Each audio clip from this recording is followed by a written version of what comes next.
Meus irmãos, a paz do Senhor. Meus queridos, vamos à nossa leitura bíblica dessa quarta-feira. Hoje, a leitura sugerida para nós encontra-se em Efésios, capítulo 5, versículos 25, 26 e 27, que nos diz o seguinte, irmãos: Vós, maridos, amai vossas mulheres, como também Cristo amou a igreja e a si mesmo se entregou por ela, para a santificar, purificando-a com a lavagem da água pela palavra, para apresentar a si mesmo igreja gloriosa, sem mácula, sem ruga, sem coisa semelhante, mas santa e irrepreensível. O tema da leitura hoje, irmãos: o Senhor Jesus é o santificador da igreja. Amém? Lembrando sempre, irmãos, que estamos estudando a lição de número 6, que traz por título Santificação, comprometidos com a ética do Espírito. Não esquecendo também de pedir a participação dos irmãos no apoio ao canal. Nós estamos começando os trabalhos e assim dependemos e vamos continuar dependendo muito da ajuda dos irmãos, da oração dos irmãos e, sendo possível, divulgando também esse vídeo em suas redes sociais, mandando em mensagens para outras pessoas e convidando outras pessoas a virem participar conosco do estudo da Palavra de Deus. Um estudo sério, baseado integralmente na Palavra de Deus. Ok? Pois bem, irmãos, nós estamos estudando acerca da santidade. Nós já falamos sobre a santidade de Deus, falamos ontem da santidade do homem nascido de novo, do homem que está com Deus, de toda o espírito, alma e corpo desse homem é plenamente santificado em Deus. E hoje nós veremos pela leitura a santificação da igreja, que o Senhor Jesus faz, que é Jesus quem santifica a sua igreja. Pois bem, o versículo de número 25, ele nos diz o seguinte: Vós, maridos, e aqui parece até um pouco covardia pedir isso dos homens, mas não é. A verdade é que o cônjuge, o marido e a mulher, eles devem se amar, se envolver e se entregar como é o relacionamento da igreja com Cristo. A verdade é essa.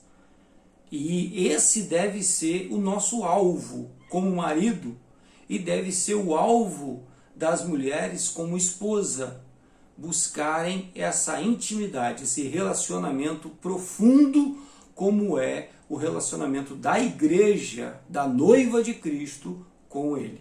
Ok? Mas vamos ao que nos interessa hoje, ao texto e ao título da leitura, porque é quem norteia a nossa meditação. Ok? Então vamos lá. Vós, maridos, amai vossas mulheres, como também Cristo amou a igreja e a si mesmo se entregou por ela para a santificar. Ou seja, quem santifica a igreja é o amor de Cristo. O amor que ele nos mostrou, o amor, não um amor de palavras apenas, não um amor meramente sentimental, mas um amor com exemplo, um amor com atitude, um amor com ação, um amor que entrega a própria vida. Como que Cristo amou a igreja? De que maneira ele nos mostrou esse amor? Como que ele nos revelou esse amor? Como ele provou para nós que ele nos ama? Isso num tempo, irmãos, onde nós não queríamos saber dele. Ele nos amou primeiro e ele nos amou antes que nós o desejássemos. Hoje ele é o desejado das nações. Ok, mas antes não. Hoje eu quero me relacionar com ele, mas não foi sempre assim. Então, é Cristo, de fato, quem santifica a igreja e ele o faz através do seu amor. A forma como ele se deu, como ele se doou pela igreja. É impossível resisti-lo porque o seu amor é algo incrível e algo simplesmente incomparável. Mas vamos lá, porque aqui está também a forma como ele faz isso. E o versículo diz o seguinte, o versículo de número 26 nos diz o seguinte: purificando-a, ou seja, purificando a igreja com a lavagem da água pela palavra. Então, com a lavagem da água, em João capítulo 15, versículo 3, Jesus vai estar dizendo o seguinte: vós já estáis limpos pela palavra que vos tenho falado. Ou seja, quem é que purifica? Como que Jesus faz para nos purificar? Para purificar a nossa alma, para purificar a nossa vida, para purificar, para santificar a sua igreja, ele o faz pela sua palavra, pela palavra de Deus. E aqui devemos observar o seguinte: não se refere a toda a Bíblia, não se refere ao que Moisés falou, não se refere ao que os profetas falaram, mas refere-se exclusivamente à palavra de Cristo, que é o Evangelho. Quem nos purifica, nos santifica, é o Evangelho de Cristo. Então, quando a Bíblia fala pela palavra, quando o próprio Senhor Jesus diz aqui, conversando com os discípulos, e ele diz isso pela palavra, ele está falando da sua palavra. Ele está falando da boa nova que ele está trazendo, que é o Evangelho revelado a nós. Quem nos purifica é o Evangelho. Porque nós devemos notar aqui que primeiro ele fala da lavagem da água. Então, lavagem da água faz menção aqui, irmãos, a um rito que acontecia nos tempos de Jesus, que a noiva, a moça que iria casar-se, ela deveria se banhar, ela deveria tomar um banho antes do casamento, antes de colocar as suas vestes, e esse banho ele era simbólico.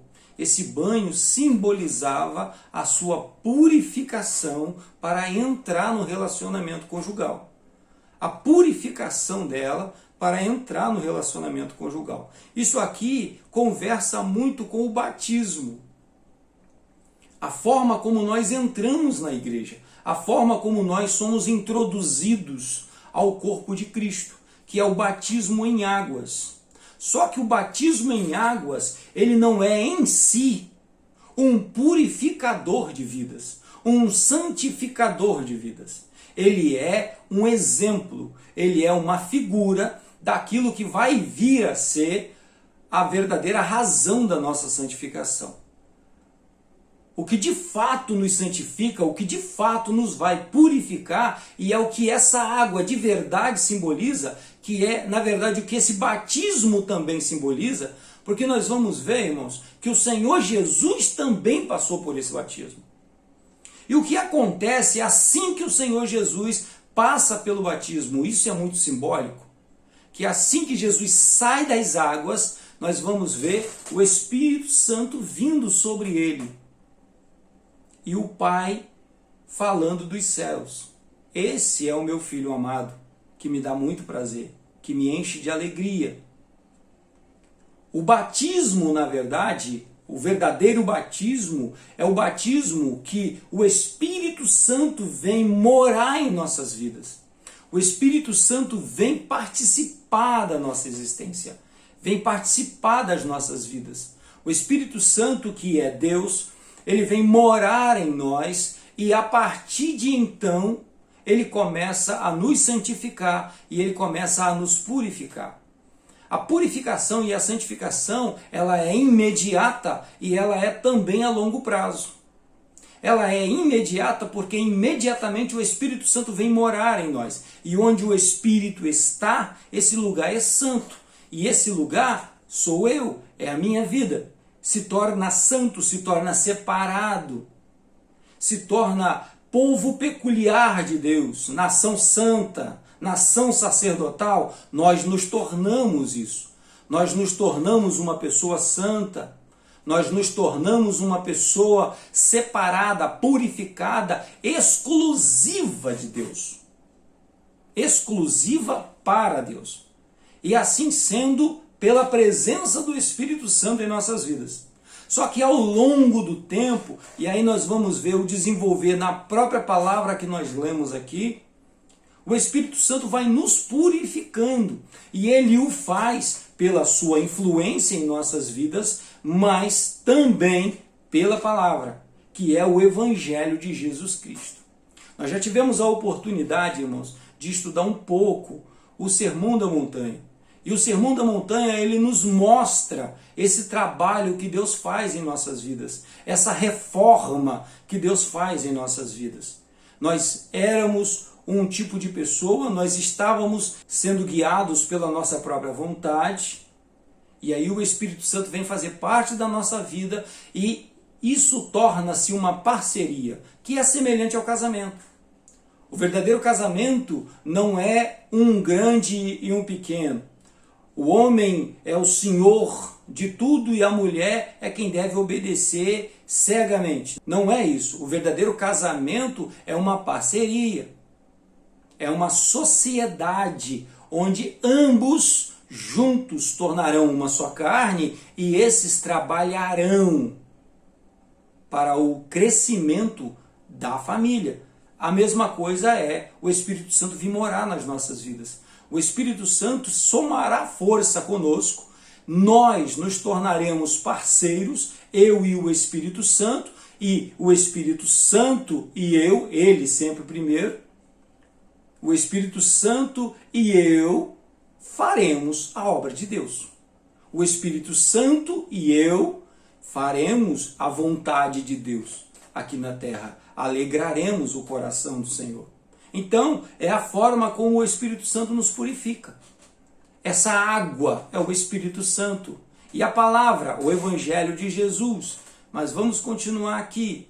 Nós vamos lembrar, irmãos, que João também, no capítulo 3, no versículo 5, nós estamos sempre falando desse versículo, Jesus está dizendo o seguinte, naquela conversa com Nicodemos, a segunda afirmativa de Jesus, ele diz o seguinte: na verdade, te digo que aquele que não nascer da água e do Espírito não pode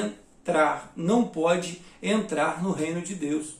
Então, aqui está a forma. O Espírito Santo, ele tem que estar em nossas vidas para a gente conseguir participar do reino de Deus. E não é algo para o futuro, é para agora. É para exatamente neste momento. Enquanto nós estamos aqui observando e meditando na palavra, nós já estamos participando do reino de Deus. Quando o Espírito Santo fala aos nossos corações, nós já estamos participando do reino de Deus. Mas vamos continuar. Escrevendo a Tito, Paulo diz o seguinte, no capítulo 3, versículo 5. Não pelas obras de justiça que houvéssemos feito, mas segundo a sua misericórdia, nos salvou pela lavagem da regeneração e da renovação no Espírito Santo. Então essa lavagem é feita, essa limpeza, essa higiene espiritual é feita através do Espírito Santo, através da palavra do Senhor Jesus Cristo. Mas o versículo 27 ainda nos diz o seguinte: para apresentar a si mesmo igreja gloriosa. Ou seja, tudo isso Jesus está fazendo, Jesus faz parte desse processo, ele está fazendo toda essa obra e o Espírito Santo contribui junto, participa junto, o Pai participa junto, ambos estão trabalhando para apresentar essa igreja a si mesmo gloriosa. Ou seja, para apresentar, para levar essa igreja para dentro da presença deles, para dentro da casa deles, para dentro do reino deles, uma igreja gloriosa. Como assim gloriosa e por que gloriosa? Porque sem a presença do Espírito Santo não existe glória nenhuma na vida do homem. O homem pode ganhar a quantidade de dinheiro que ele ganhar, irmãos. O homem pode conquistar o que ele quiser conquistar nesse mundo. O homem pode alcançar o que ele quiser alcançar neste mundo. Como nós temos aí várias pessoas, e não são muitas infelizmente, mas temos bastante, temos um caso de pessoas que são bilionários, milionários no mundo. Mas isso, sem a presença do Espírito Santo, é só isso, não é mais nada. Porque nenhum deles levará coisa alguma dessa para a vida eterna. Agora, quem tem o Espírito Santo está garantido, tanto nessa vida quanto na próxima. Está garantido tanto aqui quanto na vida futura. Ok? E ainda nos diz assim, ó, sem mácula, sem ruga, nem coisa semelhante, mas santa e irrepreensível. O Espírito Santo, ele trabalha em nossas vidas para nos purificar dessa forma e nos renovar. Quando Paulo, escrevendo a Tito, ele fala sobre regeneração e renovação, é exatamente para isso, para que o Espírito Santo de fato trabalhe em nossas vidas desse jeito, onde o crente não envelhece, irmãos.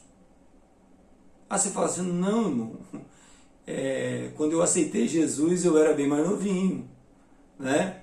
Mas não estou falando do seu corpo, eu estou falando da sua alma, do seu espírito. O crente não envelhece, o crente torna-se cada vez mais experiente e o crente torna-se cada vez mais presente na casa de Deus, no reino de Deus. Essa participação, essa parceria, essa sociedade entre eu e o Espírito Santo, entre você e o Espírito Santo, e nós somos igreja. Igreja não é apenas o conjunto, igreja também é o indivíduo. E como indivíduos, é o relacionamento que nós temos com o Espírito Santo, mediante ao Evangelho de Jesus, é quem vai nos garantir a entrada na glória de Deus, para participarmos de verdade da família de Deus e sermos um daqueles que estarão nas fileiras santas da entrada triunfante nos céus. Meu querido, que este dia seja um dia iluminado na sua vida, onde o Espírito Santo te conduzirá e te revelará cada vez mais as profundezas da palavra de Deus, do Evangelho de Jesus, que é remédio e que é cura para este mundo. Amém? Deus te abençoe, tenha um excelente dia, que o Senhor esteja sobre a sua vida, em nome de Jesus. Fique em paz.